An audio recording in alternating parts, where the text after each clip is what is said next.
ঘরে রান্নার যখন কিছু থাকে না তখন ডিমই কিন্তু বাঙালির একমাত্র ভরসা। সেরকম একটা চটজলদি ডিমের কারি আপনাদের সাথে শেয়ার করছি। কাঁচা ডালের বড়া দিয়ে ডিম রান্না করব। ডিম সিদ্ধ করে নিয়ে নুন হলুদ মরিচ দিয়ে মাখিয়ে রেখেছি। তার আগে আমি মিক্স ডাল ভিজিয়ে রেখেছি উষ্ণ গরম পানিতে, যাতে দ্রুত ডালটা নরম হয়ে যায়। যেহেতু ঝটপট রান্না, একটা মশলা করে নিতে হবে। পেঁয়াজ, রসুন, আদা, কাঁচামরিচ আর এখানে দেখুন জিরে ভিজিয়ে রেখেছি। বাকি সব কাঁচা মশলাগুলো কিন্তু সফট হয়ে গ্রাইন্ড হয়ে যাবে। জিরেটা আধা ভাঙা থাকবে, অসুবিধা নেই, এটাই রান্নাটাতে একটা ফ্লেভার অ্যাড করবে। তো এক এক করে সব মশলাগুলো দিয়ে পিষে নিলাম। এই মশলার খানিকটা আমি তেলে ছাড়বো, অর্থাৎ গ্রেভিতে দিব, আর বাকি কিছু মশলা রেখে দেব। আদা রসুন আছে যেহেতু, আরও কয়েকটা কাঁচামরিচ, হলুদ, ধনে জিরে গুঁড়ো দিয়ে আমি এই বড়ার ডালটা পিষে নেব। এই মশলাগুলোর সাথে ডালটা ভালোভাবে পিষে নেব, যাতে বড়াটা সফট হয়। যখন আমরা এটা গ্রেভিতে ফেলবো তখন বড়ার ডালটা বাটা হয়ে গিয়েছে। আমরা এখন বড়া ভাজতে চলে যাব।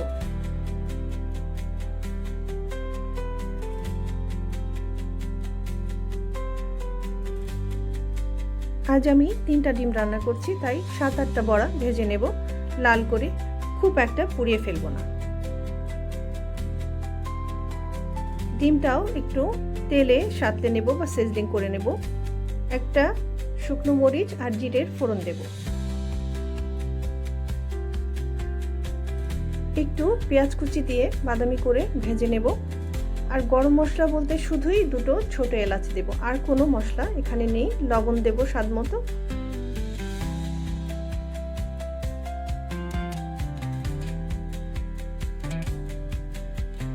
পেঁয়াজ ভাজা হয়ে গেলে বেটে রাখা মশলাটা দিয়ে দেব। পেঁয়াজ, রসুন, আদা, কাঁচামরিচ আর গোটা জিরে বেটে রেখেছিলাম, সেটা দিয়ে দিব।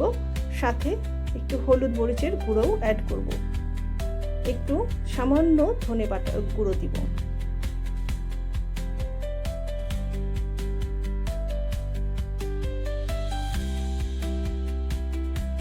সামান্য ফ্রেশ আদা রসুনের পেস্ট আমি 1 টিস্পুনের মতো এখানে আবারও অ্যাড করে দিলাম ভালো একটা ফ্লেভারের জন্য। একটু পানি দিয়ে মশলাটা ভুনাতে থাকবো ঢেকে নিয়ে।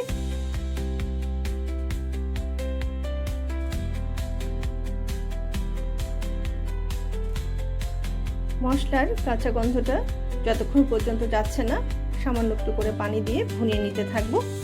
তারপর ভুনানো হয়ে গেলে এটাকে একটা পাতলা গ্রেভির জন্য যে পরিমাণ পানি লাগে সেই রকম পানি দিয়ে এটাকে ফুটিয়ে নিতে হবে।